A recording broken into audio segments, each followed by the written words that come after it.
गंगा नदी के पावन तट पर सुबह की धुंध छाई हुई थी और मंदिर की घंटियों की गूंज हवा में तैर रही थी। सरस्वती अपनी पुरानी सूती साड़ी का पल्लू संभालते हुए अपने इकलौते बेटे अर्जुन के साथ खड़ी थी। उसके चेहरे की झुर्रियां उसकी जीवन भर की कठिन तपस्या और संघर्षों की गवाह थीं।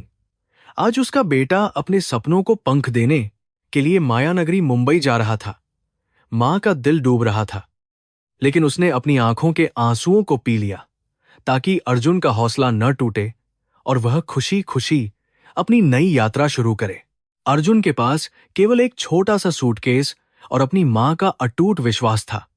वह जानता था कि इस गरीबी से निकलने का एकमात्र रास्ता शहर की ओर जाता है। सरस्वती ने अपनी कांपती हुई उंगलियों से अपनी कमर में बंधी एक छोटी सी पोटली खोली। उसमें उसकी आखिरी निशानी एक सोने का कंगन था, जो उसके विवाह के समय उसके पिता ने दिया था। उसने वह कंगन अर्जुन के हाथों में रख दिया और कहा कि यह तुम्हारी शिक्षा और वहां रहने के काम आएगा। इसे मना मत करना। अर्जुन की आंखों में श्रद्धा और दृढ़ संकल्प की चमक थी। अर्जुन की आंखों में आंसू भर आए और उसने अपनी मां के चरणों को स्पर्श किया। उसने कसम खाई कि वह एक दिन बहुत बड़ा आदमी बनेगा और वापस आकर मां को दुनिया की हर खुशी देगा। उसने वादा किया कि वह गांव में सबसे बड़ा और सुंदर पक्का मकान बनवाएगा जहां उसकी मां रानी की तरह रहेगी। सरस्वती ने बस मुस्कुराते हुए उसके सिर पर हाथ रखा और ईश्वर से उसकी सफलता की प्रार्थना की। उसे उस समय बिल्कुल अंदाजा नहीं था कि यह विदाई उसके जीवन का सबसे लंबा और दर्दनाक इंतजार बन जाएगी, जो कई वर्षों तक चलेगा। स्टेशन पर ट्रेन की सीटी गूंजी और चारों ओर अफरा तफरी मच गई। अर्जुन दौड़कर डिब्बे में चढ़ गया और खिड़की से हाथ हिलाने लगा। जैसे जैसे ट्रेन आगे बढ़ी, सरस्वती की धुंधली होती आकृति और छोटी होती गई। वह तब तक वहीं खड़ी रही जब तक कि ट्रेन का धुआं आसमान में विलीन नहीं हो गया और पटरी का शोर शांत नहीं हो गया। उसके पैरों के नीचे की जमीन जैसे खिसक रही थी, लेकिन उसे विश्वास था कि उसका बेटा उसे कभी नहीं भूलेगा। वह अपने खाली हाथों और भारी मन के साथ वापस अपने पुराने घर लौट आई। गांव लौटते समय सरस्वती के मन में केवल अर्जुन के भविष्य की चिंता थी। उसने अपने छोटे से खेत की ओर देखा, जो अब गिरवी पड़ा था, क्योंकि उसे अर्जुन की पढ़ाई के लिए बहुत पैसे चाहिए थे। हर कदम पर उसे अपने बेटे की बचपन की यादें सता रही थीं, लेकिन उसने खुद को मजबूत किया। उसने सोचा कि जब अर्जुन लौटकर आएगा तो उनके सारे दुख खत्म हो जाएंगे। उसने गांव के मंदिर में दिया जलाया और मन्नत मांगी कि उसका बेटा जहां भी रहे, सुरक्षित और सफल रहे। वह अपने बेटे की खुशी के लिए कुछ भी कर सकती थी। महीने बीतते गए और सरस्वती हर रोज डाकिया की राह देखने लगी। वह गांव के बाहर वाली सड़क पर घंटों बैठी रहती थी, इस उम्मीद में कि कोई पत्र या संदेश आएगा। शुरुआत में अर्जुन ने कुछ पत्र भेजे और कुछ पैसे भी भिजवाए, जिससे सरस्वती का दिल सुकून से भर गया। वह गांव वालों को गर्व से बताती थी कि उसका बेटा शहर में बड़े साहब के साथ काम कर रहा है। उसकी आंखों में एक अजीब सी चमक आ जाती थी जब वह अर्जुन की सफलता की कहानियां सुनाती थी, मानो वह उस सफलता को खुद जी रही हो। धीरे धीरे पत्रों का सिलसिला कम होने लगा और फिर एक दिन पूरी तरह बंद हो गया। अर्जुन की दुनिया बदल रही थी और वह नई ऊंचाइयों को छूने की दौड़ में शामिल हो गया था। मुंबई की चकाचौंध ने उसे इतना व्यस्त कर दिया कि उसे अपनी बूढ़ी मां की खामोश पुकार सुनाई देना बंद हो गई। यह गांव में सरस्वती अकेलेपन और बढ़ती उम्र के साथ संघर्ष कर रही थी। उसने कभी किसी से अपनी तकलीफ साझा नहीं की, क्योंकि उसे डर था कि लोग उसके बेटे की बुराई करेंगे। उसने अपने दुख को अपने भीतर ही समेट कर रखा। समय अपनी गति से चलता रहा और साल दर साल बीतते गए। सरस्वती की हड्डियों में अब पहले जैसी ताकत नहीं रही थी, लेकिन उसका इंतजार वैसा ही जवान था। उसने अपने घर की छत की मरम्मत तक नहीं करवाई, यह सोचकर कि अर्जुन आएगा तो नया मकान बनवाएगा। बारिश के दिनों में पानी टपकता था, पर वह एक कोने में सिमट कर बैठ जाती और अर्जुन की बचपन की तस्वीर को निहारती रहती। उसके लिए अर्जुन केवल एक बेटा नहीं, बल्कि उसके जीवन की पूरी जमापूंजी और आखिरी उम्मीद की किरण जैसा था, जिसे वह खोना नहीं चाहती थी। पड़ोसियों ने अक्सर उसे ताना दिया कि उसका बेटा उसे भूल चुका है और अब कभी वापस नहीं आएगा। लेकिन सरस्वती का विश्वास चट्टान की तरह अडिग था। वह कहती थी कि मेरा अर्जुन अपनी मां को कभी नहीं छोड़ सकता। वह बस बड़ा काम कर रहा है, इसलिए देर हो रही है। उसकी सादगी और अटूट ममता को देखकर गांव के लोग भी अक्सर चुप हो जाते थे। हालांकि अंदर ही अंदर सरस्वती का स्वास्थ्य गिर रहा था और उसकी दृष्टि भी धुंधली होती जा रही थी। पर उसके मन की आंखें हमेशा खुली रहती थीं, जो रास्ता देखती रहती थीं। एक दिन गांव में जोर की आंधी आई और सरस्वती के पुराने मिट्टी के घर की एक दीवार ढह गई। उसके पास उसे ठीक कराने के साधन नहीं थे, क्योंकि जो थोड़ा बहुत पैसा बचता था वह उसे अर्जुन के नाम पर दान कर देती थी। उसने टूटे हुए घर के मलबे के बीच ही अपनी छोटी सी गृहस्थी समेट ली। उसने भगवान से शिकायत नहीं की, बल्कि इसे अपनी नियति मानकर स्वीकार कर लिया। उसे अभी भी यकीन था कि यह बुरा वक्त केवल कुछ ही दिनों का है। वह अपनी टूटी हुई दीवार के पास बैठकर अर्जुन के लिए प्रार्थना करती रही। गांव के जमींदार और रिश्तेदारों की नजर अब सरस्वती की उस छोटी सी जमीन पर थी जो घर के पीछे बची थी। राजेश, जो अर्जुन का चचेरा भाई था, अक्सर आता और सरस्वती को शहर ले जाने का झूठा दिलासा देता। वह मीठी बातों में फंसाकर उसके कागजात पर अंगूठा लगवाना चाहता था। सरस्वती को दुनियादारी की अधिक समझ नहीं थी। वह केवल प्रेम और विश्वास की भाषा जानती थी। उसने राजेश पर भरोसा किया क्योंकि वह उसी के परिवार का अंश था और उसे लगा कि शायद वह अर्जुन का कोई शुभ संदेश लेकर आया होगा। राजेश की चालाकी काम कर गई और उसने धोखे से सरस्वती से उन कागजों पर हस्ताक्षर करवा लिए जो उसे बेघर करने वाले थे। सरस्वती को लगा कि वह शायद अर्जुन के पास जाने की तैयारी कर रही है। उसने अपनी छोटी सी पोटली बांधी, जिसमें अर्जुन की पुरानी कमीज और कुछ सूखे फूल थे।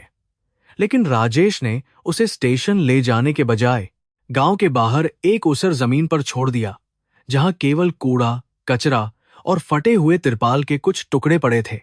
सरस्वती की दुनिया एक ही झटके में पूरी तरह से बिखरकर पूरी तरह नष्ट हो गई। उस रात सरस्वती खुले आसमान के नीचे बैठी रही और अपनी किस्मत पर रोती रही।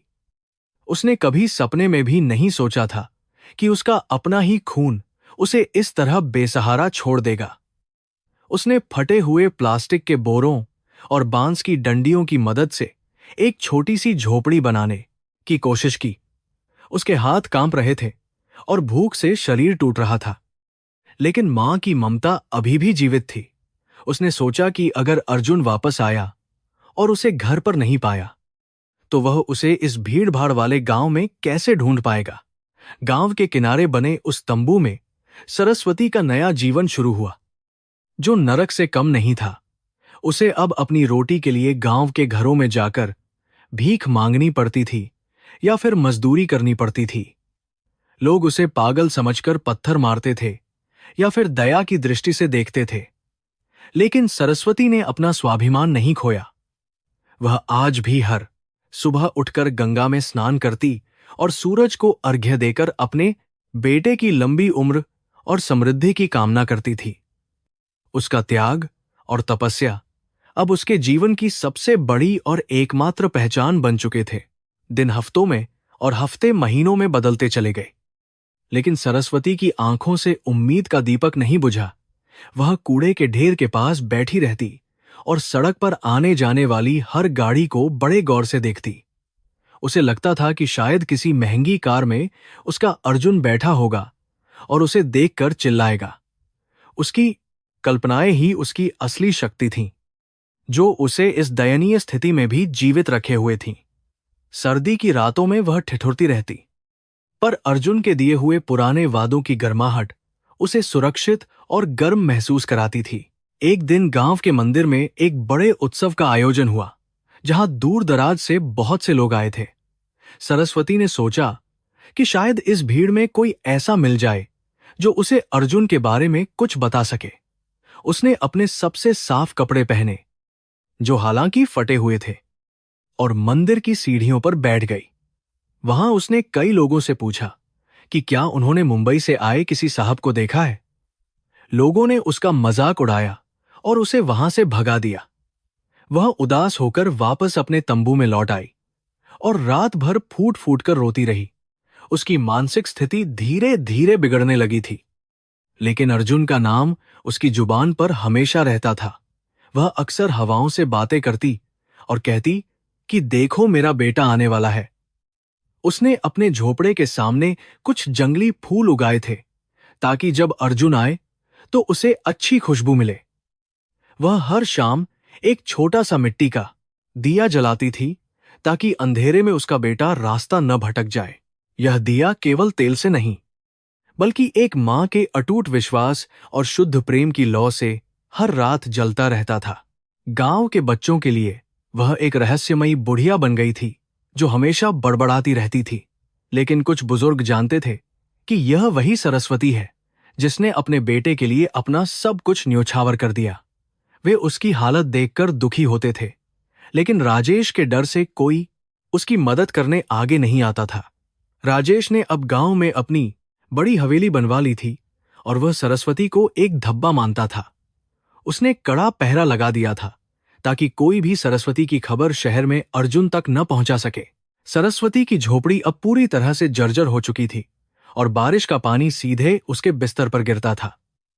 उसके पास अब ओढ़ने के लिए केवल एक पुरानी फटी हुई चादर बची थी।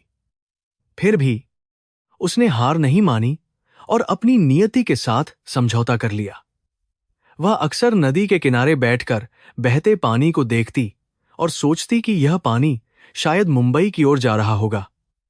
उसने एक छोटा सा पत्थर लिया और उस पर अर्जुन लिखकर पानी में बहा दिया, यह सोचकर कि यह संदेश किसी तरह उसके बेटे तक पहुंच जाएगा। चैत्र का महीना शुरू हो चुका था और सूरज की तपिश बढ़ने लगी थी।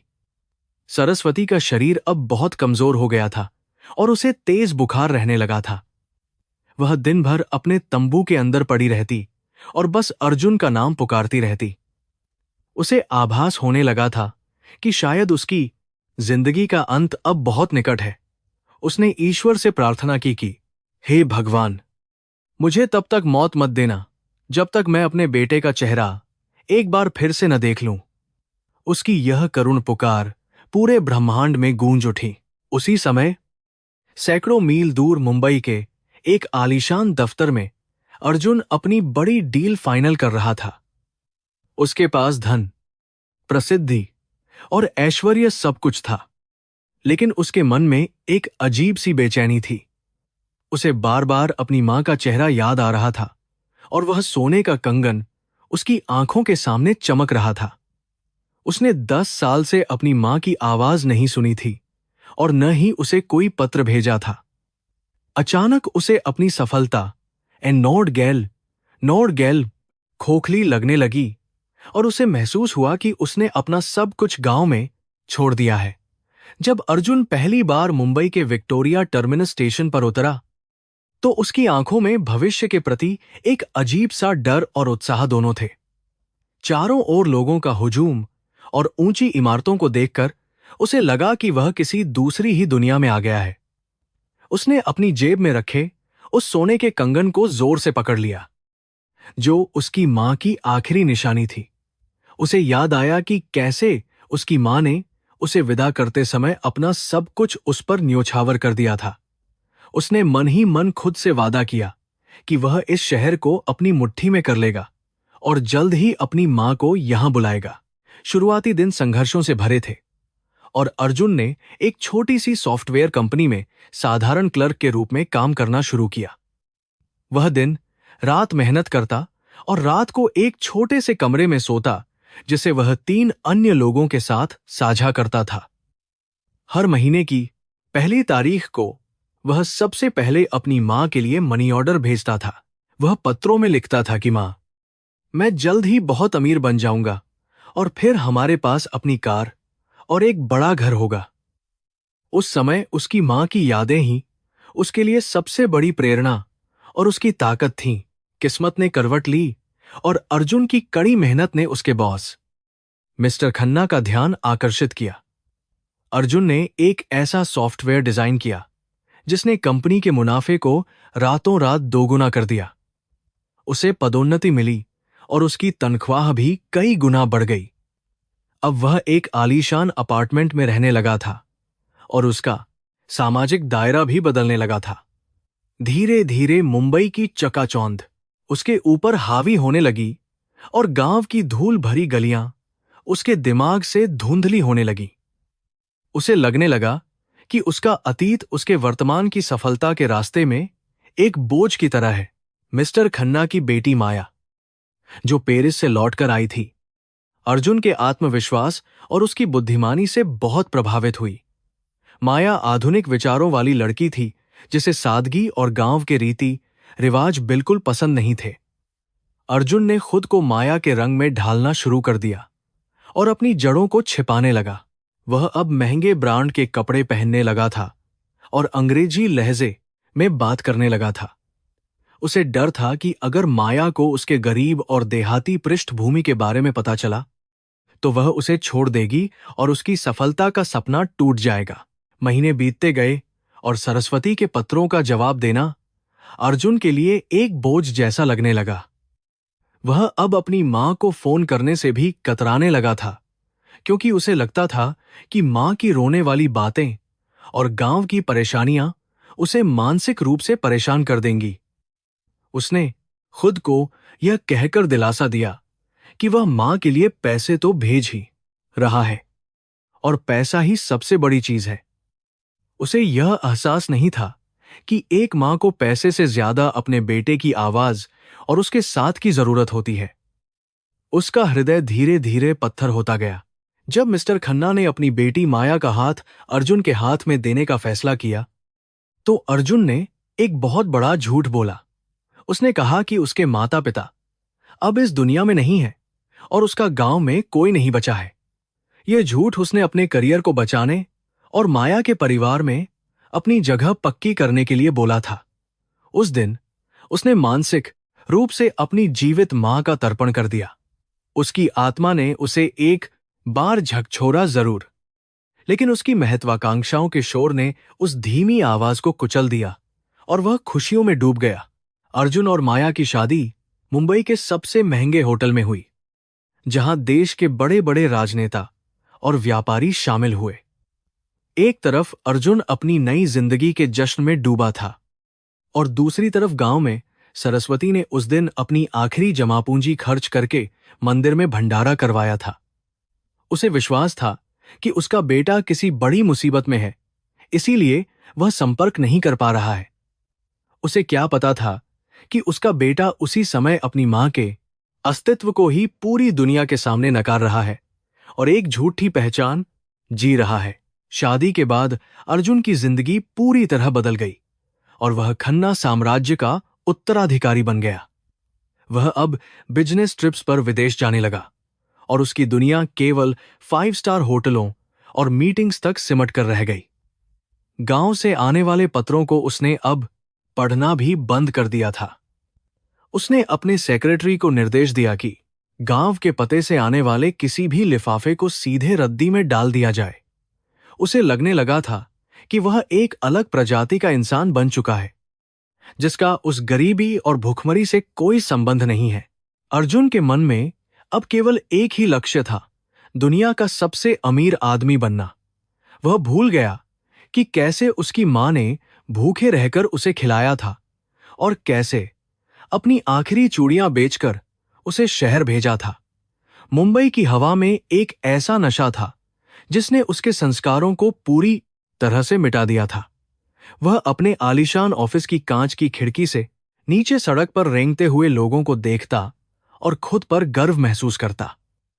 उसे लगता कि उसने अपनी किस्मत खुद लिखी है और इसमें किसी का कोई योगदान नहीं है, यहां तक कि उसकी मां का भी नहीं। कभी कभी रात के सन्नाटे में अर्जुन को अपनी मां की लोरियां याद आती थी, लेकिन वह तुरंत उठकर शराब का गिलास उठा लेता। वह उन यादों को दबाने की कोशिश करता क्योंकि वे उसे उसकी कमजोरी की याद दिलाती थी। उसे लगने लगा था कि सहानुभूति और प्रेम केवल कमजोर लोगों के गहने हैं। सफल होने के लिए दिल को सख्त करना पड़ता है, और उसने अपने दिल को फौलाद बना लिया था। उसने अपनी मां की तस्वीर को एक पुरानी फाइल के नीचे दबा दिया था, ताकि उसे बार बार अपनी गद्दारी का एहसास न हो और वह चैन से सो सके। माया के साथ उसकी जिंदगी में विलासिता तो थी, लेकिन वह शांति नहीं थी जो उसे गांव में मिलती थी। माया केवल पार्टी और शॉपिंग में व्यस्त रहती थी, और अर्जुन केवल काम में। उनके बीच का रिश्ता भी किसी बिजनेस डील जैसा हो गया था। अर्जुन अक्सर सोचता कि क्या यही वह सफलता है जिसके लिए उसने अपनी मां को छोड़ दिया था। लेकिन फिर वह अपने बैंक बैलेंस को देखता और मुस्कुरा देता। उसे लगता कि उसने सही सौदा किया है। उसने अपनी ममता का सौदा अपनी अमीरी से कर लिया था, और वह इसमें खुश रहने का दिखावा कर रहा था। एक दिन अर्जुन के पास उसके बचपन के दोस्त समीर का फोन आया, जिसने किसी तरह उसका नंबर ढूंढ लिया था। समीर ने उसे बताया कि उसकी मां की हालत बहुत खराब है और उसे तुम्हारी बहुत जरूरत है। अर्जुन ने बिना किसी भाव के जवाब दिया कि तुम शायद किसी और अर्जुन की बात कर रहे हो। मेरे माता पिता वर्षों पहले मर चुके हैं। उसने फोन काट दिया और समीर के नंबर को ब्लॉक कर दिया। उसके हाथों में कंपन हो रहा था, लेकिन उसने अपने चेहरे पर कोई भाव नहीं आने दिया। उसकी क्रूरता अब अपने चरम पर थी। समय की धूल अर्जुन की यादों पर इतनी गहरी जम गई थी कि उसे अब गांव का नाम तक याद करने में कठिनाई होती थी। उसने अपनी पहचान को पूरी तरह से रीब्रांड कर लिया था। अब वह के मल्होत्रा के नाम से जाना जाता था। उसने अपने पुराने दोस्तों, रिश्तेदारों और यहां तक कि अपनी भाषा को भी पीछे छोड़ दिया था। वह एक ऐसी मशीन बन गया था जो केवल पैसा बनाना जानती थी।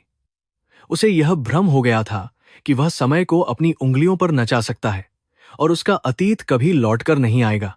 माया के पिता की मृत्यु के बाद अर्जुन पूरी कंपनी का सर्वे सर्वा बन गया। उसकी शक्ति और बढ़ गई और अब उसे रोकने वाला कोई नहीं था। उसने बड़े बड़े महल खरीदे, प्राइवेट जेट लिए और अपनी सुख सुविधाओं पर करोड़ों खर्च किए, लेकिन उसके घर की दीवारों पर सन्नाटा पसरा रहता था। वह अपनी मां के उस छोटे से पक्के मकान के वादे को भूल चुका था जो उसने विदाई के समय किया था।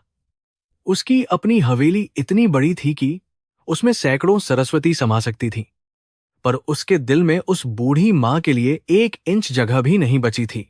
10 साल बीत चुके थे और अर्जुन अब एक वैश्विक हस्ती बन चुका था। उसकी तस्वीरें बिजनेस मैगजीन के कवर पर छपती थीं।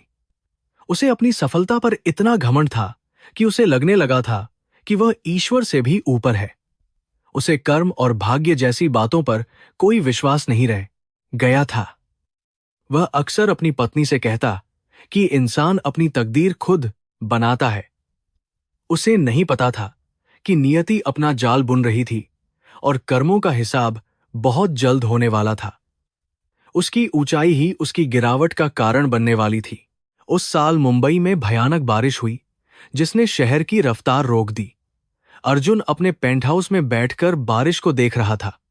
अचानक बिजली कड़की और उसे लगा जैसे मां की चीख सुनाई दी हो। उसने अपना सिर झटका और इसे महज भ्रम माना। लेकिन उस रात उसे नींद नहीं आई। उसे महसूस हुआ कि उसके आलीशान घर की दीवारें उसे काटने को दौड़ रही हैं। वह जितना भागना चाहता था, यादें उतनी ही तेजी से उसका पीछा कर रही थीं। उसके भीतर का वह छोटा सा गांव का लड़का अर्जुन कहीं गहरी नींद से जागने की कोशिश कर रहा था। अर्जुन ने महसूस किया कि उसकी सारी दौलत उसे वह सुकून नहीं दे पा रही है जो उसे मां के आंचल में मिलता था। उसके पास बेहतरीन शेफ थे, लेकिन मां की हाथ की बनी रूखी रोटी का स्वाद उसे कहीं नहीं मिला। उसके पास रेशमी गद्दे थे, लेकिन मां की गोद जैसा सुकून कहीं नहीं था। उसने अपनी अलमारी खोली और गहराई में छिपी उस पुरानी पोटली को देखा जिसमें वह सोने का कंगन था जिसे उसने कभी नहीं बेचा था। उस कंगन को देखते ही उसकी आंखों से एक आंसू टपक पड़ा। यह 10 साल में पहली बार हुआ था। उसने फैसला किया कि वह एक बार गांव जाएगा। वह अपनी मां को पैसे देकर अपना गुनाह कम करना चाहता था। उसे लगा कि वह अपनी मां को खरीद सकता है या उसे एक आलीशान जिंदगी देकर अपनी गद्दारी का प्रायश्चित कर सकता है। उसे अभी भी यह घमंड था कि पैसा हर जख्म को भर सकता है। उसने अपने सेक्रेटरी को अपना प्राइवेट चॉपर तैयार करने का निर्देश दिया। वह नहीं जानता था कि वह अपनी मां से मिलने नहीं, बल्कि अपने ही कर्मों के विभत्स आईने से रूबरू होने जा रहा था। गांव में समय जैसे ठहर गया था, लेकिन सरस्वती के चेहरे पर उम्र की लकीरें गहरी होती जा रही थीं। वह हर रोज दोपहर को गांव के पुराने बरगद के पेड़ के नीचे जाकर बैठ जाती थी, जहां से मुख्य सड़क साफत दिखाई देती थी। उसे विश्वास था कि किसी न किसी बस या गाड़ी से उसका अर्जुन जरूर उतरेगा। लोग गुजरते और उसे देखकर सिर हिलाते, पर उसने कभी किसी की परवाह नहीं की। उसकी आंखों में एक ऐसी प्रतीक्षा थी जो थकावट से परे थी, जैसे वह समय के अंत तक वहीं बैठी रहने के लिए तैयार हो। राजेश, जो अर्जुन का चचेरा भाई था, अब धीरे धीरे सरस्वती के करीब आने लगा था। वह अक्सर मिठाई और झूठे दिलासे लेकर आता था कि उसने शहर में अर्जुन के बारे में पूछताछ की है।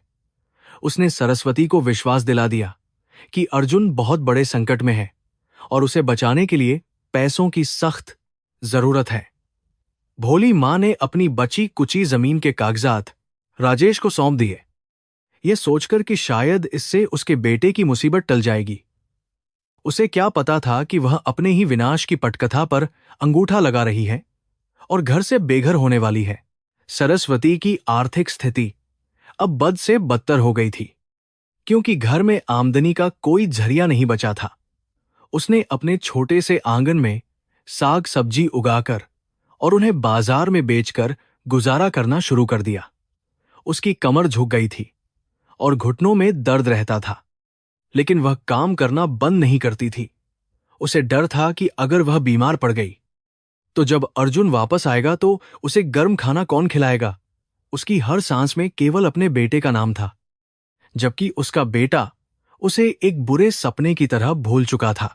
एक रात तेज बारिश हो रही थी और सरस्वती के पुराने घर की छत से पानी का झरना बह रहा था। उसी समय राजेश कुछ गुंडों के साथ आया और उसने दावा किया कि यह घर अब उसका है। उसने सरस्वती को वे कागज दिखाए जिन पर उसने धोखे से अंगूठा लगवाया था। सरस्वती दंग रह गई। उसने कभी सपने में भी नहीं सोचा था कि उसका अपना भतीजा उसे धोखा देगा। उसने बहुत मिन्नतें कीन, रोई और गिड़गिड़ाई, लेकिन राजेश का दिल पत्थर का हो चुका था। उसने सरस्वती का सामान उठाकर घर से बाहर सड़क पर फेंक दिया। गांव के लोग अपने घरों की खिड़कियों से यह तमाशा देख रहे थे, लेकिन किसी ने भी राजेश के खिलाफ बोलने की हिम्मत नहीं की। राजेश गांव का रसूखदार व्यक्ति बन चुका था और लोग उसके कर्ज के नीचे दबे हुए थे। सरस्वती भारी बारिश में भीगती रही और अपने बेटे को पुकारती रही। उसे लगा कि शायद अर्जुन कहीं से आएगा और उसे इस जिल्लत से बचा लेगा, लेकिन वहां केवल सन्नाटा और बारिश का शोर था। उस रात सरस्वती ने मंदिर के चबूतरे पर बैठकर रात काटी, जहां उसे भगवान की मूर्ति में भी पत्थर ही नजर आया। अगली सुबह राजेश ने उसे गांव छोड़ने की धमकी दी, लेकिन सरस्वती ने गांव से जाने से इनकार कर दिया।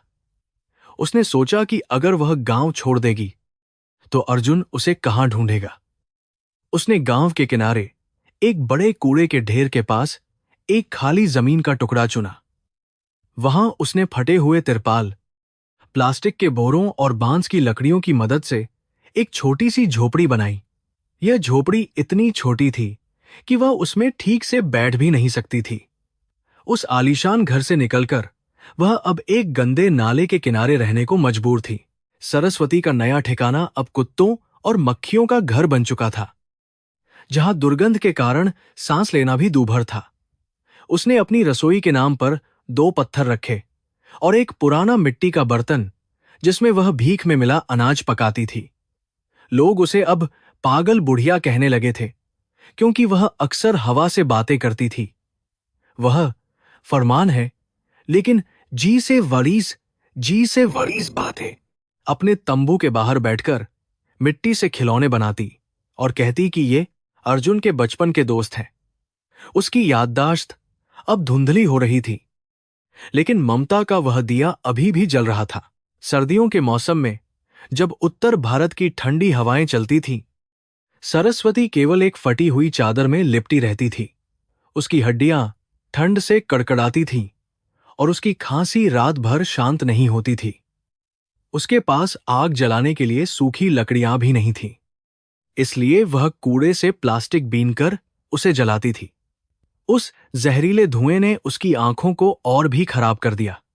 फिर भी वह हर रोज सुबह उठकर अपने तंबू के बाहर रंगोली बनाती थी, यह सोचकर कि शायद आज उसका बेटा घर लौटकर आने वाला है। राजेश ने अब सरस्वती के पुराने घर को तोड़कर वहां एक बड़ी हवेली बनाना शुरू कर दिया था।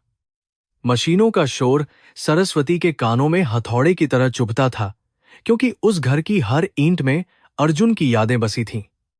उसने देखा कि कैसे उसके पूर्वजों की निशानी को धूल में मिलाया जा रहा है। उसने अपना सिर जमीन पर पटक लिया और भगवान से पूछा कि मेरा क्या कसूर था?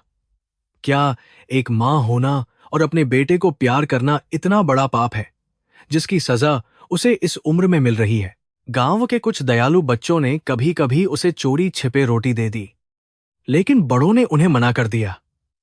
राजेश ने अफवाह फैला दी थी कि सरस्वती को कोई संक्रामक बीमारी है, ताकि कोई उसकी मदद न करे। सरस्वती अब पूरी तरह से समाज से कट चुकी थी। वह घंटों तक अपने तंबू के फटे हुए छेद से आसमान को देखती रहती। उसे चांद में अर्जुन का चेहरा दिखाई देता और वह उससे घंटों बातें करती। उसकी दुनिया अब केवल कल्पनाओं और यादों के एक छोटे से दायरे में सिमट कर रह गई थी। एक दिन एक आवारा कुत्ता उसके तंबू में घुस आया और उसकी एकमात्र कीमती चीज, अर्जुन की पुरानी कमीज, फाड़ दी। सरस्वती उस कुत्ते के पीछे पागलों की तरह दौड़ी और उसे बचा लिया। उसने उस फटी हुई कमीज को अपने सीने से लगा लिया और ऐसे रोई जैसे उसका कोई सगा मर गया हो। उस कपड़े की खुशबू में उसे अभी भी अपने छोटे अर्जुन की महक आती थी।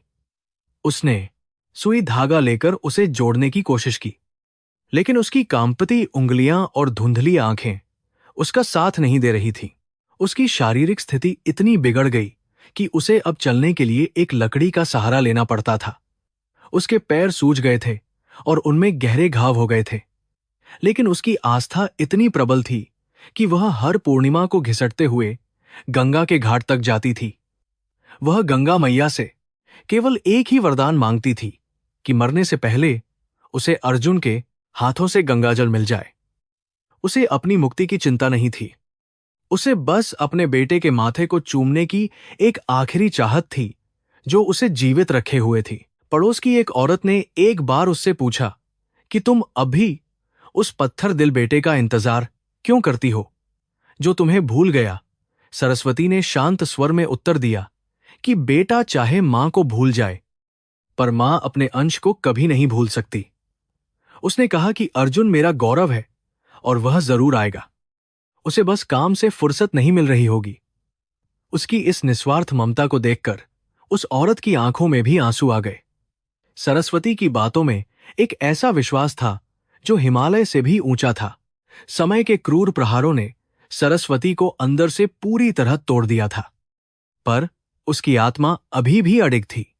उसने अपने तंबू के पास एक छोटा सा पत्थर स्थापित किया और उसे अर्जुन का नाम देकर उसकी पूजा करने लगी।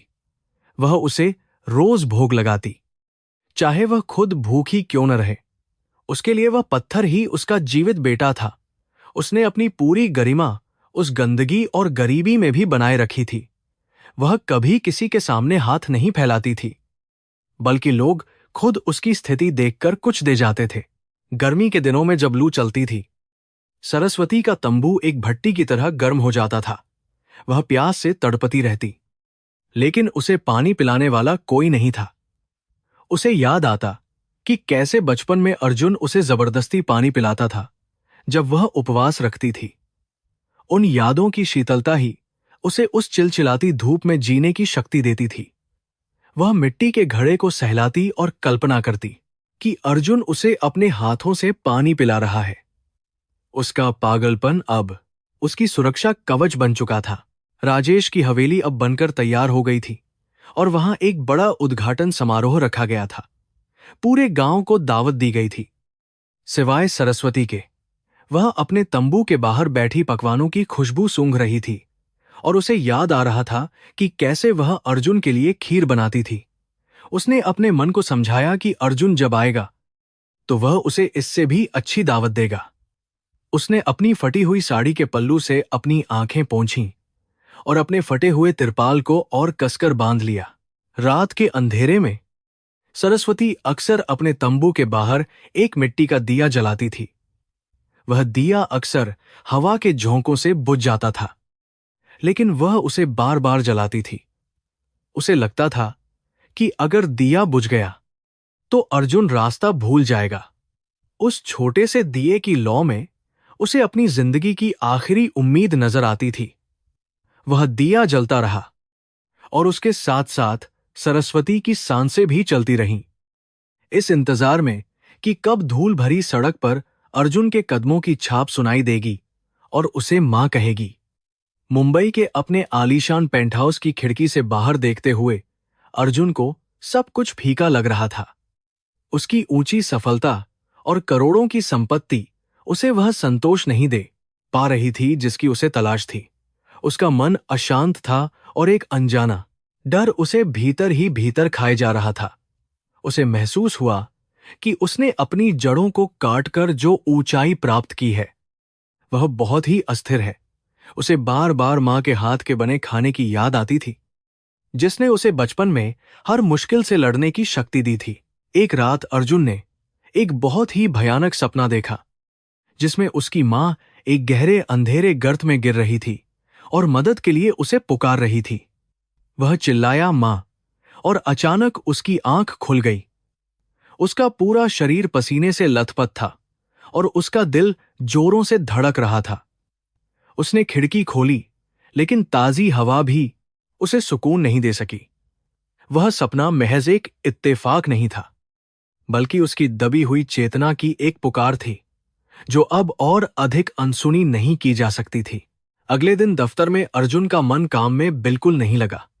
उसके सामने एक बहुत बड़ी बिजनेस डील की फाइल पड़ी थी, लेकिन उसे अक्षरों की जगह अपनी मां की धुंधली तस्वीर दिखाई दे रही थी।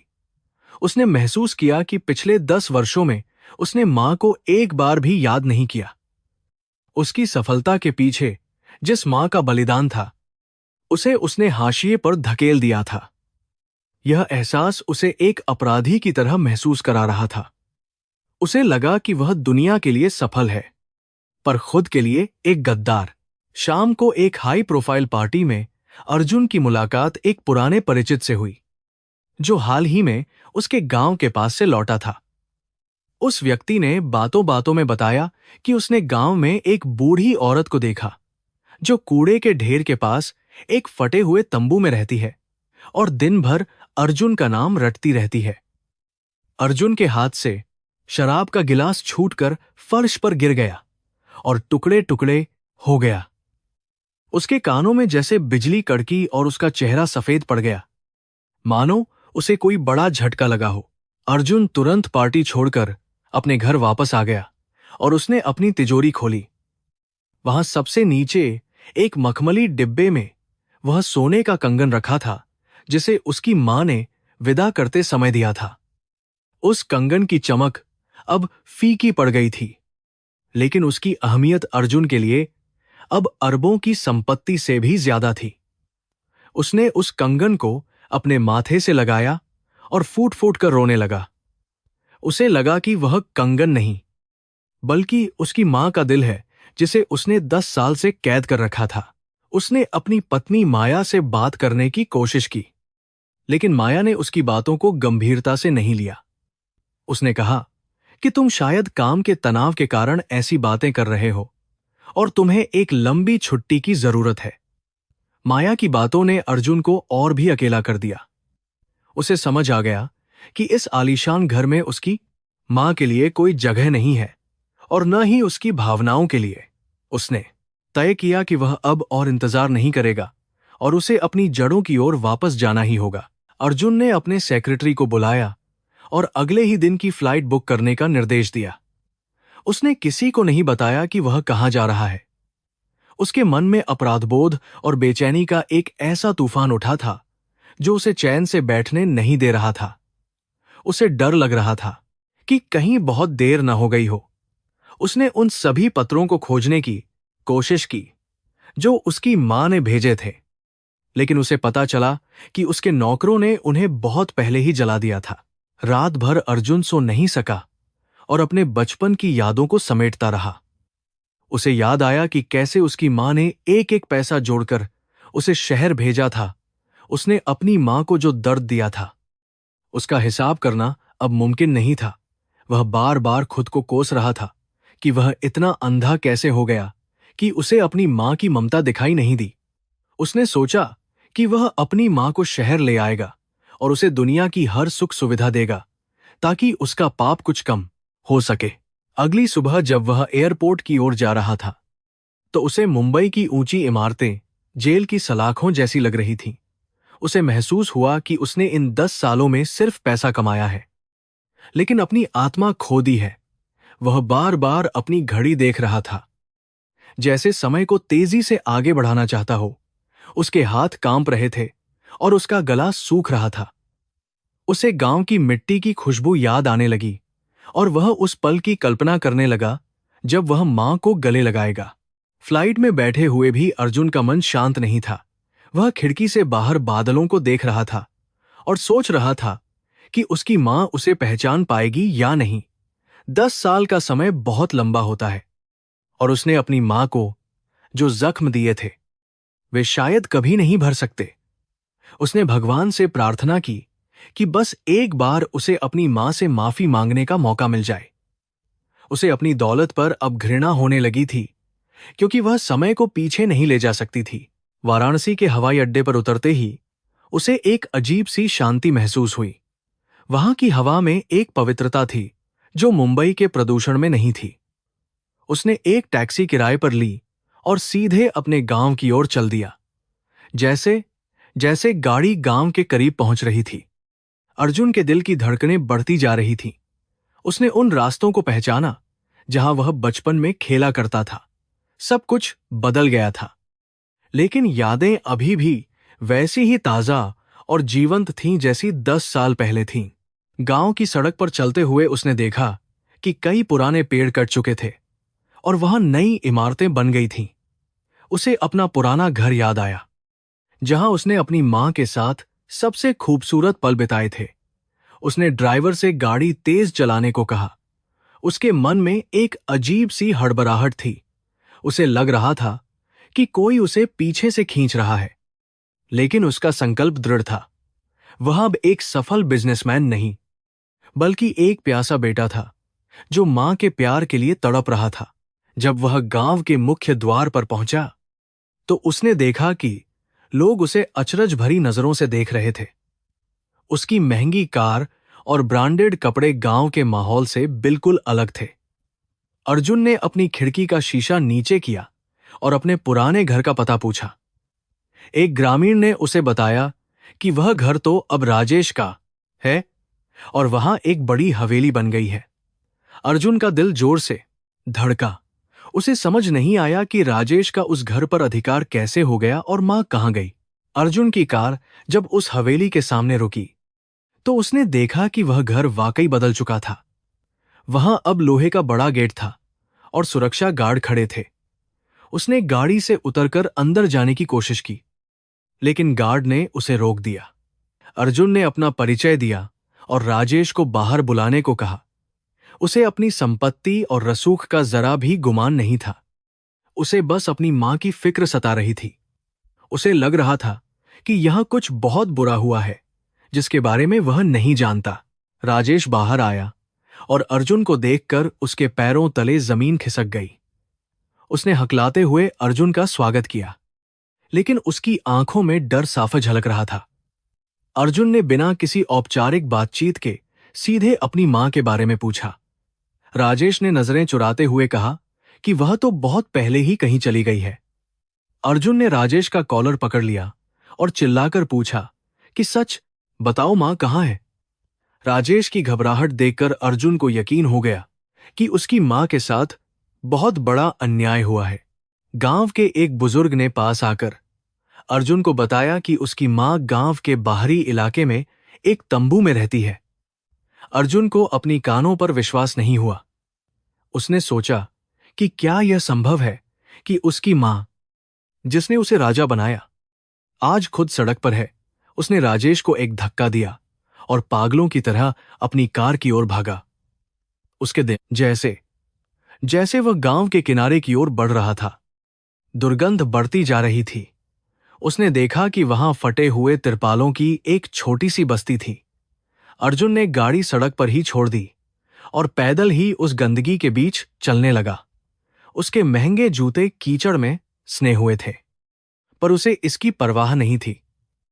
वह हर तंबू के अंदर झांककर अपनी मां को ढूंढ रहा था। उसकी आंखों से आंसू बह रहे थे और वह गला फाड़कर मां चिल्ला रहा था, लेकिन वहां केवल सन्नाटा था। अचानक उसे एक कोने में एक बहुत ही छोटा और जर्जर तंबू दिखाई दिया, जिसके बाहर एक मिट्टी का दिया जल रहा था। अर्जुन के पैर वहीं ठिठक गए। उसे याद आया कि उसकी मां हमेशा शाम को दिया जलाती थी। वह धीरे धीरे उस तंबू की ओर बढ़ा। उसके मन में एक डर था कि वह अंदर क्या देखेगा। उसने कांपते हाथों से उस फटे हुए तिरपाल को एक तरफ हटाया। अंदर का दृश्य देखकर उसकी चीख निकल गई और वह वहीं घुटनों के बल गिर पड़ा। उसका सारा अहंकार मिट्टी में मिल गया। अंदर एक पुरानी फटी हुई बोरी पर एक कंकाल जैसी दिखने वाली औरत पड़ी थी। उसके बाल सफेद और उलझे हुए थे और उसकी आंखें धंसी हुई थीं। वह औरत धीरे धीरे अर्जुन, अर्जुन बड़बड़ा रही थी। अर्जुन को यकीन नहीं हो रहा था कि यह वही सरस्वती है जिसकी गोद में वह सोया करता था। उसने चीख कर कहा, मां, मैं आ गया हूं।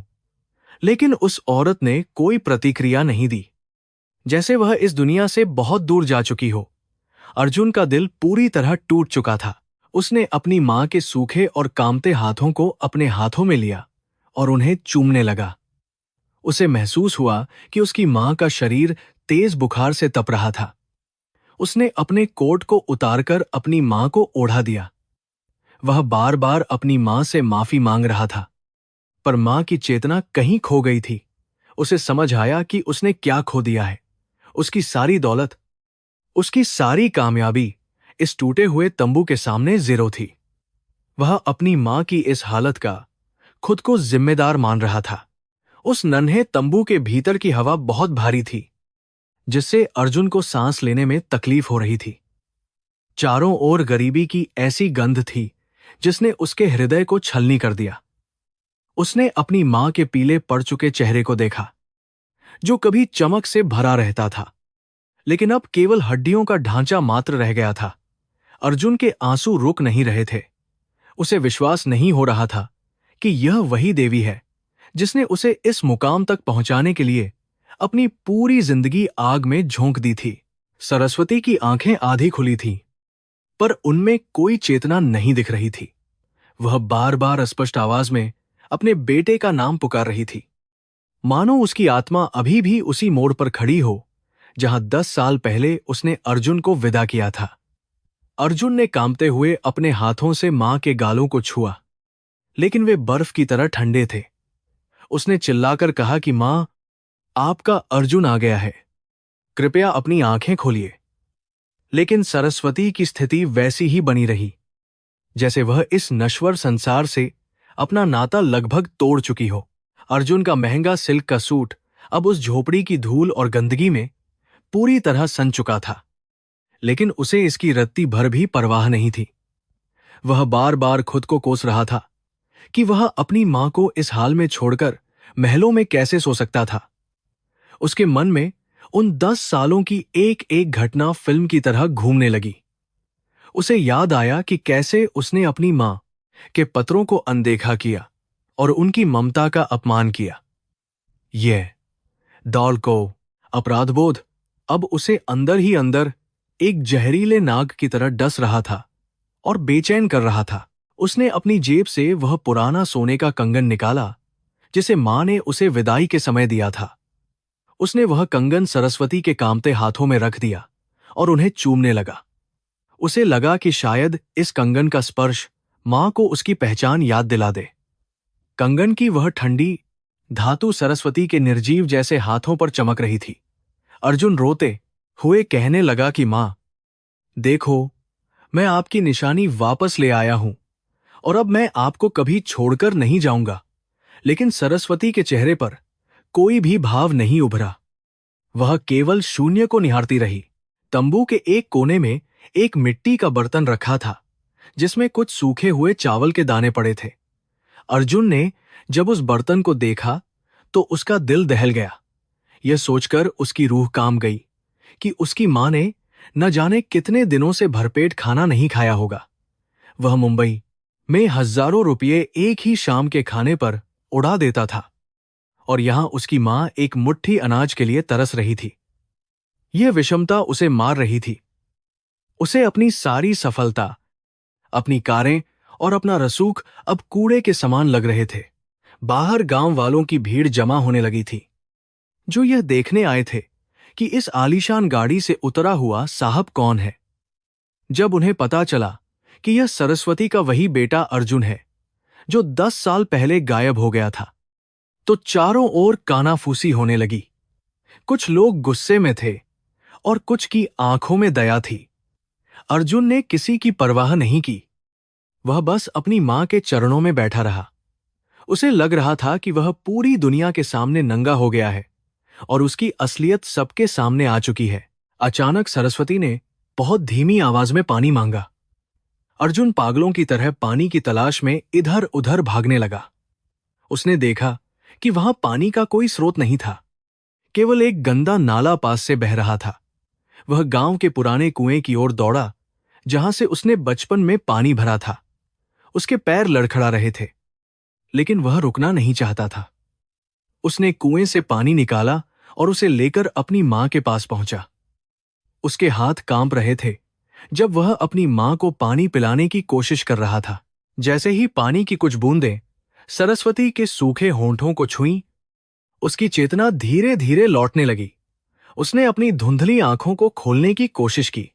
सामने एक धुंधली आकृति देखकर उसने पहचाना नहीं। उसने कांपती आवाज में पूछा कि क्या तुम यमदूत हो जो मुझे लेने आए हो? अर्जुन ने फूट फूट कर रोते हुए कहा कि मां, मैं यमदूत नहीं, मैं आपका बेटा अर्जुन हूं। सरस्वती के चेहरे पर एक अजीब सी शांति छा गई, जैसे उसे अपनी बरसों की तपस्या का फल मिलने वाला हो। वह अपनी कमजोर दृष्टि से उसे देखने लगी। सरस्वती ने अपनी कांपती उंगली से अर्जुन के चेहरे को छुआ। उसे लगा कि शायद वह फिर से कोई सपना देख रही है। उसने फुसफुसाते हुए कहा कि नहीं, मेरा अर्जुन तो बहुत बड़ा साहब बन गया है। वह यहां इस गंदगी में क्यों आएगा? अर्जुन ने उसकी उंगली को चूम लिया और कहा कि मां, मैं ही हूं आपका गुनहगार बेटा। मैंने आपको बहुत दुख दिया है, पर अब मैं वापस आ गया हूं। सरस्वती की आंखों से आंसू की एक बूंद टपक कर अर्जुन के हाथ पर गिरी, जिसने उसके सारे अहंकार को धो डाला। गांव का वही बुजुर्ग जिसने अर्जुन को रास्ता दिखाया था, तंबू के अंदर आया। उसने अर्जुन के कंधे पर हाथ रखा और कहा कि बेटा, तुमने बहुत देर कर दी। इस मां ने तुम्हारी राह देखते देखते अपनी आंखें गंवा दी और अपने घर से भी हाथ धो बैठी। अर्जुन ने राजेश के बारे में पूछा कि उसने ऐसा क्यों किया। बुजुर्ग ने बताया कि राजेश ने तुम्हारी चुप्पी का फायदा उठाया और सबको बताया कि तुम मर चुके हो। अर्जुन का खून खौल उठा, लेकिन उसे पता था कि असली अपराधी राजेश नहीं, बल्कि उसकी अपनी लापरवाही थी। अर्जुन ने महसूस किया कि उसे तुरंत मां को अस्पताल ले जाना होगा। उसने अपनी मां को अपने हाथों में उठाया। वह फूल की तरह हल्की लग रही थी, मानो शरीर में प्राण ही न बचे हों। जैसे ही वह तंबू से बाहर निकला, उसने देखा कि राजेश दूर खड़ा होकर उसे डर और नफरत से देख रहा था। अर्जुन ने उसकी ओर एक तीखी नजर डाली, लेकिन उसने उससे कुछ नहीं कहा। उसके लिए सबसे जरूरी अब अपनी मां की जान बचाना था। उसने मां को गाड़ी की पिछली सीट पर लिटाया और अस्पताल की ओर रवाना हुआ। रास्ते में अर्जुन अपनी मां का हाथ पकड़े रहा। सरस्वती रह रहकर बेहोश हो रही थी और कभी कभी बेटा बेटा चिल्लाती थी। अर्जुन उसे दिलासा देता रहा कि अब सब ठीक हो जाएगा। उसे मुंबई की अपनी पत्नी माया की याद आई और उसे लगा कि वह अब कभी उस कृत्रिम दुनिया में वापस नहीं लौट पाएगा। उसे एहसास हुआ कि उसकी असली दुनिया यही है, जहां उसे मां के प्यार की जरूरत है। उसने ईश्वर से प्रार्थना की कि उसे अपनी गलती सुधारने का एक मौका दे, ताकि वह मां की सेवा कर सके। अस्पताल पहुंचते ही डॉक्टरों ने सरस्वती की स्थिति को गंभीर बताया। उन्होंने कहा कि अत्यधिक कमजोरी और संक्रमण के कारण उनके अंग काम करना बंद कर रहे हैं। अर्जुन ने डॉक्टरों से विनती की कि वे जो भी चाहें ले लें, बस उसकी मां को बचा लें। डॉक्टर ने दुखद स्वर में कहा कि पैसा दवा तो खरीद सकता है, पर जीने की इच्छा और खोया हुआ समय वापस नहीं ला सकता। अर्जुन गलियारे में बैठकर अपनी किस्मत पर रोने लगा। उसे लगा कि उसकी सारी दौलत इस समय कितनी असहाय और बेकार साबित हो रही है। उस रात अस्पताल के बिस्तर पर लेटी सरस्वती के चेहरे पर एक चमक थी। उसे इस बात का सुकून था कि मरने से पहले उसने अपने बेटे को देख लिया। अर्जुन उसके पास बैठा रहा और बचपन की कहानियां सुनाने लगा। उसने वादा किया कि वह गांव में एक बड़ा अस्पताल और बांध का संभाल करते हैं, स्कूल बनवाएगा, ताकि किसी और की मां को इस तरह बेघर न होना पड़े। सरस्वती ने उसे बोलने से रोका और कहा कि मुझे कुछ नहीं चाहिए, बस तू मेरे पास रह। अर्जुन को समझ आया कि मां के लिए केवल बेटे का साथ ही सब कुछ है। अगले कुछ घंटों में सरस्वती की हालत और बिगड़ने लगी। डॉक्टरों ने जवाब दे दिया और कहा कि अब केवल चमत्कार ही उन्हें बचा सकता है। अर्जुन ने अपना सिर अपनी मां की गोद में रख दिया और बच्चों की तरह सुबकने लगा। उसे याद आया कि वह बचपन में कैसे जिद करता था और मां उसकी हर जिद पूरी करती थी। आज वह मौत से जिद कर रहा था, पर मौत उसकी बात नहीं सुन रही थी। उसे कर्मों के फल की वह कड़वी सच्चाई समझ आ रही थी, जिसे उसने हमेशा नजरअंदाज किया था।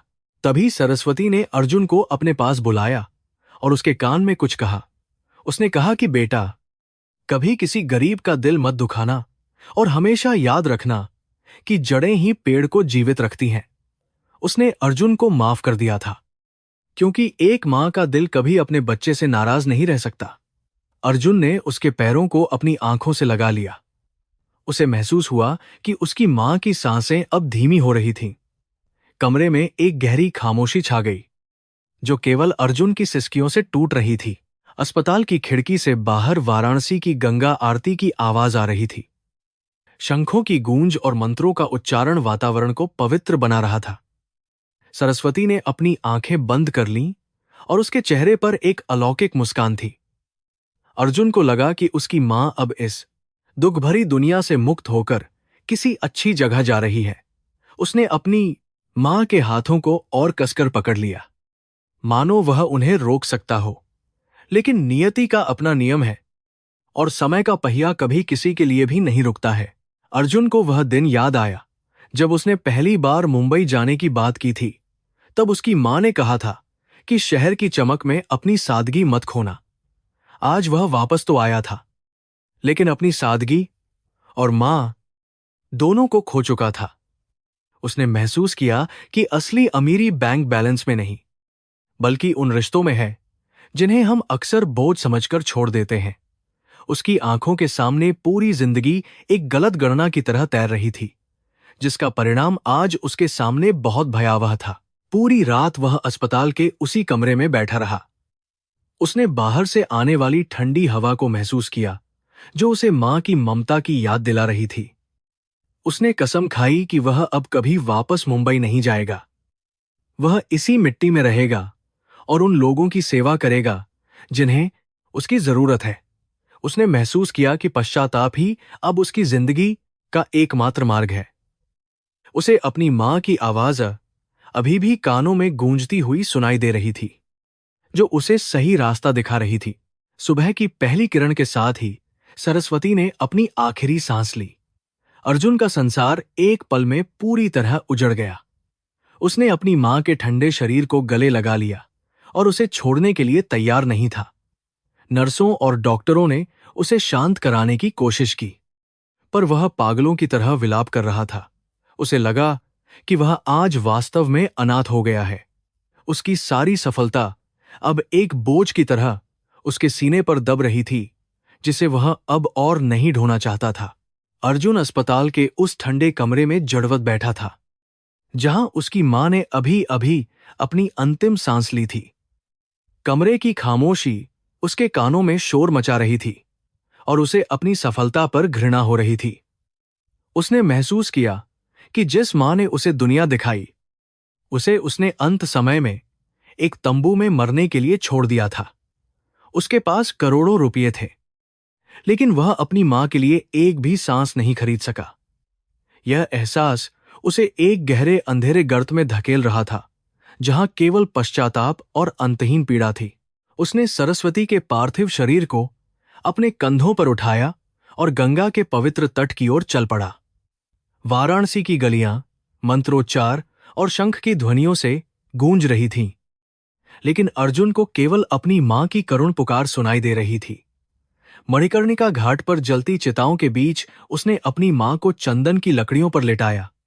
उसने उस रेशमी कपड़े को हटा दिया जो उसने मां को ओढ़ाया था, और उसे महसूस हुआ कि मां को रेशम की नहीं, बल्कि उसके साथ की जरूरत थी जो उसने कभी नहीं दिया। जैसे ही अर्जुन ने मुखाग्नि दी, आग की लपटें आसमान की ओर उठने लगीं। उन लपटों में उसे अपना 10 साल का अहंकार और झूठी शान जलती हुई दिखाई दी। घाट पर मौजूद लोगों की भीड़ उसे एक अपराधी की तरह देख रही थी।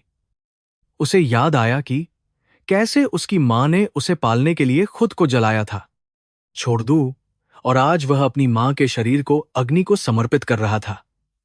उसकी आंखों से गिरते आंसू गंगा के जल में मिलकर विलीन हो रहे थे, लेकिन उसके मन का मैल धोना अभी भी बहुत बाकी था। अंतिम संस्कार के बाद जब अर्जुन वापस गांव लौटा, तो उसके चेहरे पर एक कठोर संकल्प था। वह सीधे अपनी पुरानी हवेली की ओर गया, जहां राजेश अब भी अपने रसूख का प्रदर्शन कर रहा था। राजेश ने अर्जुन को देखते ही अपनी झूठी संवेदनाएं व्यक्त करना शुरू कर दिया और अपनी सफाई देने की कोशिश की, लेकिन अर्जुन की आंखों में जलती हुई आग ने उसे चुप करा दिया। अर्जुन ने बिना एक शब्द बोले राजेश का हाथ पकड़ा और उसे घसीटते हुए उसी फटे हुए तंबू के पास ले गया जहां सरस्वती रहती थी। अर्जुन ने राजेश को उस गंदगी और कूड़े के ढेर के बीच धकेल दिया और चिल्लाकर कहा कि क्या तुम्हें अपनी चालाकी पर गर्व है? उसने राजेश को वे सभी कागजात दिखाए जो उसने अपने प्रभाव से तुरंत निरस्त करवा दिए थे। अर्जुन ने साफ कर दिया कि वह अब इस गांव का असली मालिक है और राजेश को यहां से बेघर होना पड़ेगा। राजेश के पैरों तले जमीन खिसक गई और वह माफी मांगने लगा, लेकिन अर्जुन के दिल में अब दया के लिए कोई जगह नहीं बची थी। उसे अपने किए का फल भुगतना ही था। गांव के लोग अब धीरे धीरे अर्जुन के पक्ष में आने लगे थे। उन्होंने देखा कि कैसे एक शक्तिशाली आदमी अपनी जड़ों की रक्षा के लिए वापस आया है। अर्जुन ने घोषणा की कि वह अपनी मां की याद में इस जगह पर एक भव्य आश्रम बनवाएगा, जहां बेसहारा बुजुर्गों को सम्मान के साथ रखा जाएगा। उसने अपनी सारी शहरी संपत्ति को बेचने का फैसला किया ताकि वह इस मिट्टी का कर्ज उतार सके। उसका हृदय अब भी भारी था, लेकिन उसे लग रहा था कि शायद यही वह मार्ग है जो उसे शांति की ओर ले जाएगा। रात के सन्नाटे में अर्जुन उसी स्थान पर बैठा रहा जहां उसकी मां का तंबू था। उसने वहां एक मिट्टी का दिया जलाया और आसमान की ओर देखते हुए मां से बात करने की कोशिश की। उसे महसूस हुआ कि उसकी मां अब सितारों के बीच से उसे देख रही है और मुस्कुरा रही है। उसे अपनी पत्नी माया का फोन आया, लेकिन उसने उसे उठाने की जरूरत नहीं समझी। उसे पता था कि वह अब उस दुनिया का हिस्सा नहीं रहा जहां भावनाओं से ज्यादा पैसों की अहमियत दी जाती है और लोग दिखावा करते हैं। उसने अपने बचपन के उन दोस्तों को बुलाया जिन्हें उसने 10 साल पहले पीछे छोड़ दिया था। उन्होंने साथ मिलकर योजना बनाई कि कैसे गांव की शिक्षा और स्वास्थ्य व्यवस्था को सुधारा जा सकता है। अर्जुन ने महसूस किया कि उसकी सच्ची सफलता बिजनेस डील्स में नहीं, बल्कि उन बच्चों की मुस्कान में होगी जिन्हें वह एक बेहतर भविष्य दे सकेगा। उसने अपनी मां की उस पुरानी कमीज को अपने पास रखा, जिसे वह हमेशा अपने साथ रखना चाहता था। वह कमीज उसे हमेशा उसकी मर्यादा और कर्तव्यों की याद दिलाती रहेगी। अगले कुछ दिनों में अर्जुन ने राजेश के घर को पूरी तरह से खाली करवा दिया। उसने वहां से सारा कीमती सामान हटाकर गरीबों में बांट दिया। उसने राजेश को गांव से बाहर निकालने के बजाय उसे उसी तंबू में रहने की सजा दी जहां उसने सरस्वती को रखा था। यह है कानून से बड़ी एक नैतिक सजा थी, जो राजेश के लिए किसी नरक से कम नहीं थी। अर्जुन ने उसे एहसास दिलाया कि कर्म का पहिया हमेशा घूमता है और इंसान को वही मिलता है जो उसने दूसरों के लिए बोया होता है। अर्जुन ने महसूस किया कि उसका जीवन अब एक नए उद्देश्य की ओर बढ़ रहा है। वह हर रोज सुबह गंगा के किनारे जाता और घंटों ध्यान करता। उसे अपनी मां की आवाज हवाओं में सुनाई देती थी, जो उसे सेवा और प्रेम का पाठ पढ़ाती थी। उसने अपनी पहचान ए के मल्होत्रा को त्याग दिया और फिर से वही सरल अर्जुन बन गया जो अपनी मां का लाडला था। उसने सीखा कि माफी मांगने से ज्यादा कठिन है खुद को माफ करना, और वह इसी कठिन प्रक्रिया से रोज गुजर रहा था। गांव के बुजुर्ग अब उसे सम्मान की नजरों से देखने लगे थे। उन्होंने उसे अपना बेटा मान लिया था और अक्सर उसे अपने घरों में भोजन के लिए आमंत्रित करते थे। अर्जुन को उन साधारण रोटियों में वह स्वाद मिलता था जो उसे दुनिया के किसी भी महंगे रेस्टोरेंट में नहीं मिला। उसने अपनी मां के नाम पर एक छात्रवृत्ति योजना शुरू की ताकि गांव का कोई भी बच्चा गरीबी के कारण अपनी पढ़ाई न छोड़े। उसकी ममता अब पूरे गांव के बच्चों के लिए एक सुरक्षा कवच बन चुकी थी और वह खुश था। एक दिन अर्जुन को मुंबई से कानूनी नोटिस मिला, जिसमें माया ने तलाक की अर्जी दी थी और संपत्ति में अपना हिस्सा मांगा था। अर्जुन ने शांति से उन कागजों पर हस्ताक्षर कर दिए और उसे सब कुछ देने का फैसला किया। उसने अपने लिए केवल अपनी मां की स्मृतियां और गांव की यह मिट्टी रखी। उसे लगा कि अब वह वास्तव में स्वतंत्र है। बोझिल रिश्तों और दौलत की जंजीरों से मुक्त होकर उसे अपनी आत्मा के पंख महसूस हो रहे थे। उसने महसूस किया कि असली स्वतंत्रता केवल त्याग में ही निहित होती है। आश्रम का निर्माण कार्य तेजी से शुरू हो गया था। अर्जुन खुद मजदूरों के साथ मिलकर पत्थर उठाता और पसीना बहाता। उसे शारीरिक मेहनत से वह सुकून मिलता था जो उसे बड़ी बैठकों में कभी नहीं मिला। उसने आश्रम की दीवारों पर अपनी मां के जीवन के संघर्षों के चित्र बनवाए ताकि आने वाली पीढ़ियां जान सकें कि एक मां का त्याग कितना महान होता है। उसने आश्रम का नाम सरस्वती निवास रखा, जहां हर किसी का स्वागत था, चाहे वह अमीर हो या गरीब, सगा हो या पराया, सब वहां समान थे। धीरे धीरे अर्जुन की कहानी पूरे राज्य में फैल गई। लोग उसे एक महान त्यागी और आदर्श पुत्र के रूप में देखने लगे, लेकिन अर्जुन खुद को केवल एक दोषी मानता था जो अपनी गलती सुधारने की कोशिश कर रहा था। वह हर शाम मां की तस्वीर के सामने बैठता और उससे अपने दिन भर के कार्यों का विवरण साझा करता। उसे लगता कि मां अभी भी उसे सुन रही है और उसे सही गलत का अंतर समझा रही है। उसका विश्वास अब अडिग था और उसका प्रेम निस्वार्थ हो गया था। आश्रम के बगीचे में उसने वे सभी फूल लगाए जो उसकी मां को पसंद थे।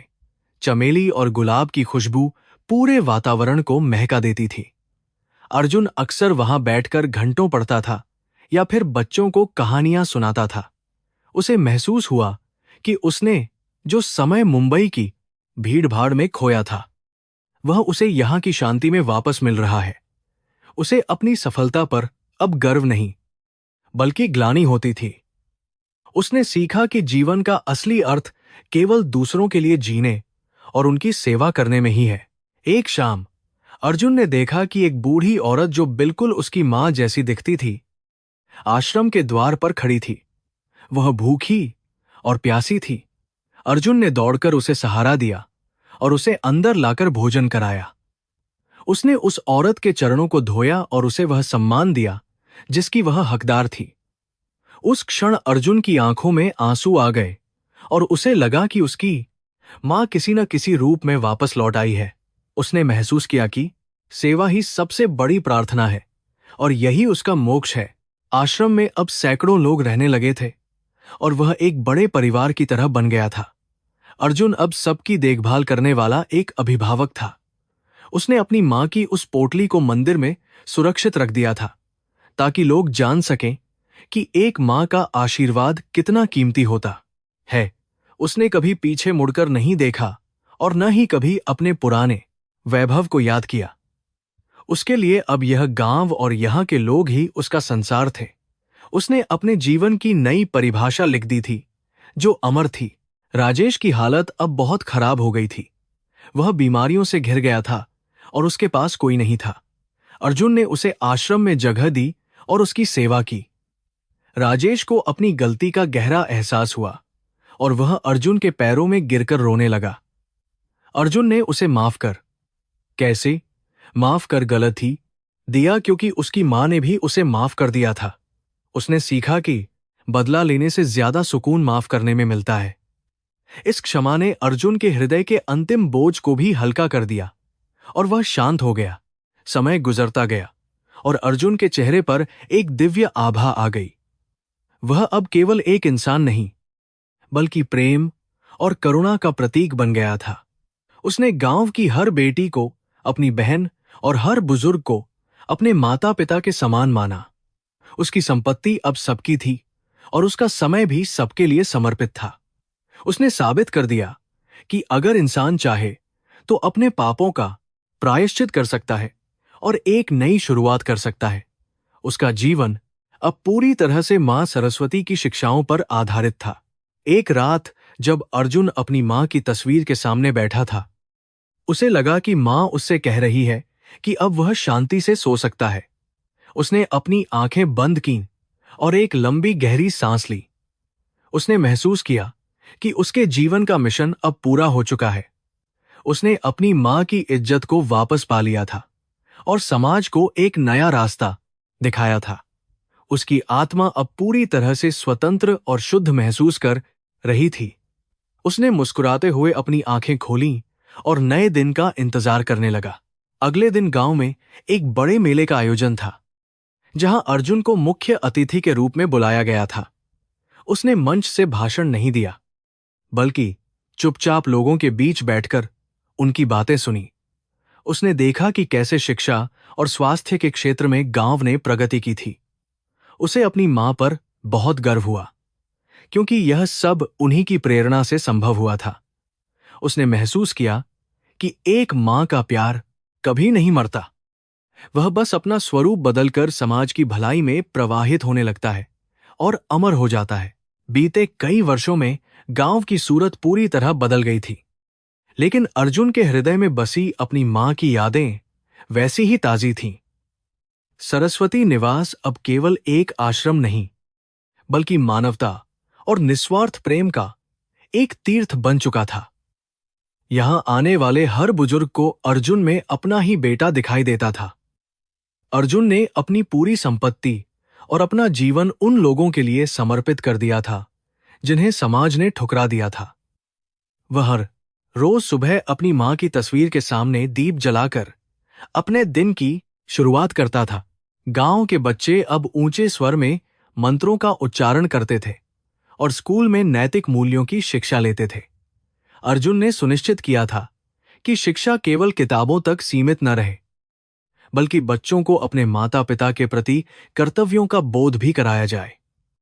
उसने गांव के चौराहे पर अपनी मां की एक आदमकद प्रतिमा स्थापित करवाई थी जिसके नीचे लिखा था कि माता पिता का तिरस्कार ईश्वर का अपमान है। यह प्रतिमा हर आने जाने वाले को उसकी गलती और सुधार की याद दिलाती रहती थी ताकि कोई और अर्जुन न बने।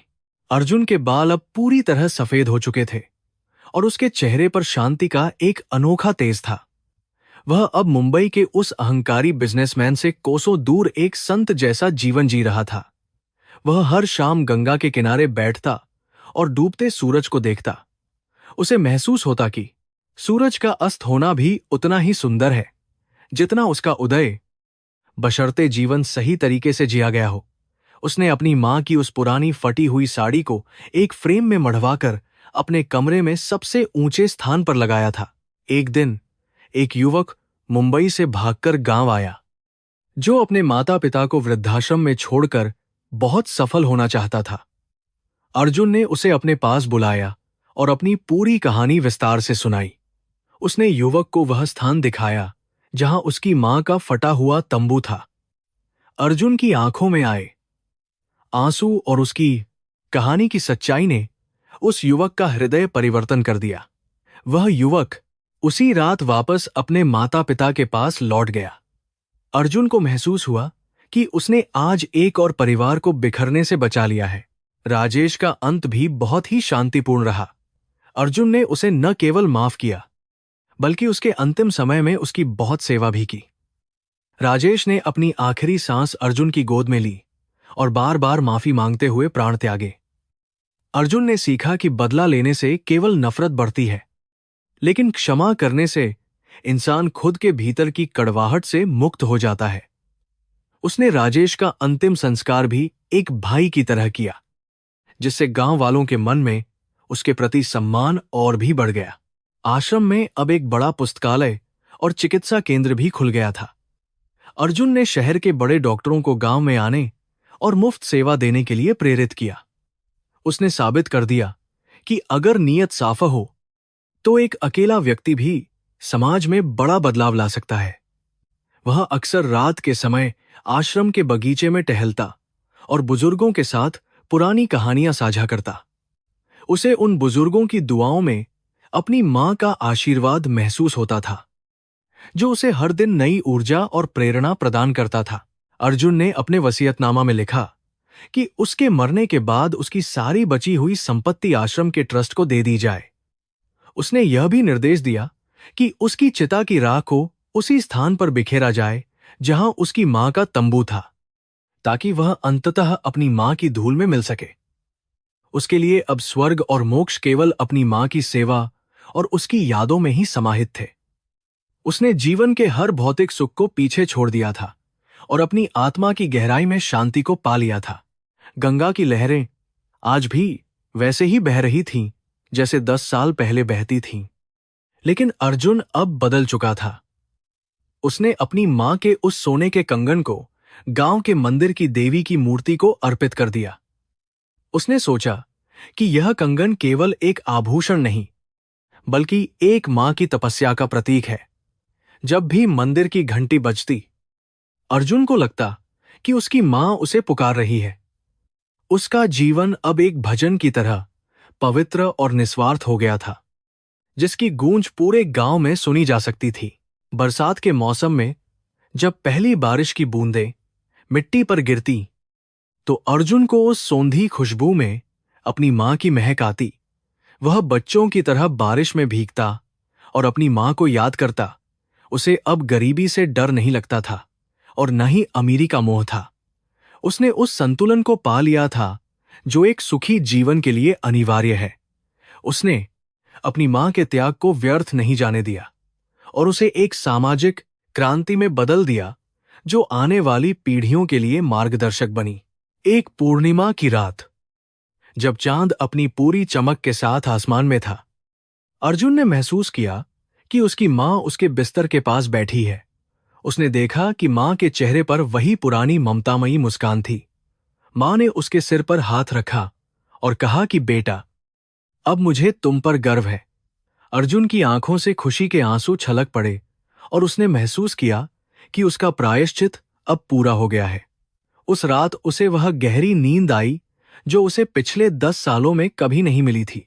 अगले दिन जब आश्रम के लोग अर्जुन के कमरे में पहुंचे, तो उन्होंने देखा कि वह अपनी मां की तस्वीर को सीने से लगाए हुए शांत पड़ा था। उसके चेहरे पर एक दिव्य मुस्कान थी और उसकी आत्मा इस नश्वर संसार को छोड़कर अपनी मां के पास जा चुकी थी। पूरे गांव में शोक की लहर दौड़ गई, लेकिन हर कोई जानता था कि अर्जुन अब वास्तव में मुक्त हो गया है। उसका जीवन और उसकी मृत्यु दोनों ही एक महान सीख बन गए थे कि रिश्तों की कीमत समय रहते समझ लेनी चाहिए। अर्जुन का अंतिम संस्कार ठीक उसी स्थान पर किया गया जहां उसने मां को मुखाग्नि दी थी। हजारों की भीड़ ने उसे नम आंखों से विदाई दी। गांव के हर घर में उस दिन चूल्हा नहीं जला, क्योंकि हर किसी ने अपना एक बेटा खोया था। उसकी अस्थियां गंगा में प्रवाहित की गईं, जहां वे अनंत काल के लिए मां की ममता के साथ विलीन हो गईं। उसकी कहानी अब गांव की लोक कथाओं का हिस्सा बन गई थी, जिसे दादा दादी अपने पोते पोतियों को सुनाते थे ताकि वे परिवार का महत्व समझ सकें। आज भी वाराणसी के उस गांव में सरस्वती निवास खड़ा है, जहां हर शाम एक दिया जलाया जाता है। वह दिया अर्जुन की याद में नहीं, बल्कि उस अटूट विश्वास की याद में जलता है जो एक मां को अपने बेटे पर होता है। हवाओं में आज भी मां शब्द की गूंज सुनाई देती है, जो हर राहगीर को अपनी जड़ों की ओर लौटने का संदेश देती है। अर्जुन ने अपनी सफलता की ऊंचाई को मां के चरणों में समर्पित कर दिया और इतिहास में एक अमर पुत्र के रूप में अपना नाम दर्ज करवा लिया। कर्म का यह चक्र यहां समाप्त हुआ, जहां अहंकार की हार हुई और ममता की जीत हुई। अर्जुन की कहानी हमें सिखाती है कि सफलता केवल बैंक बैलेंस और ऊंची इमारतों में नहीं है, बल्कि उस सुकून में है जो माता पिता की सेवा से मिलता है। अगर हम अपनी जड़ों को भूल जाएंगे तो ऊंचाइयों पर पहुंचकर भी हमारा पतन निश्चित है। सरस्वती की प्रतीक्षा का अंत भले ही दुखद रहा, लेकिन उसने अपने बेटे की सोई हुई आत्मा को जगाकर उसे मोक्ष के द्वार तक पहुंचाने का महान कार्य पूरा किया। जीवन की इस कड़वी और मीठी यात्रा में हमने देखा कि कैसे समय सब कुछ बदल देता है, पर मां का प्यार अडिग रहता है। अर्जुन के पश्चाताप ने न केवल उसे शुद्ध किया, बल्कि पूरे गांव के लिए एक नई सुबह की शुरुआत की। यह कहानी हर उस इंसान के लिए एक चेतावनी है जो आधुनिकता की दौड़ में अपने अपनों को पीछे छोड़ देता है। अंततः प्यार और करुणा ही वे दो स्तंभ हैं जिन पर संसार टिका है और जो मृत्यु के बाद भी जीवित रहते हैं और प्रकाश फैलाते हैं। जब भी कोई यात्री उस गांव से गुजरता है, वह उस आश्रम के पास रुककर नमन जरूर करता है। वहां की मिट्टी में अब भी वह संघर्ष और त्याग की गंध बसी है। सरस्वती और अर्जुन अब केवल नाम नहीं, बल्कि एक दर्शन बन चुके हैं। यह दर्शन है सत्य, सेवा और समर्पण का।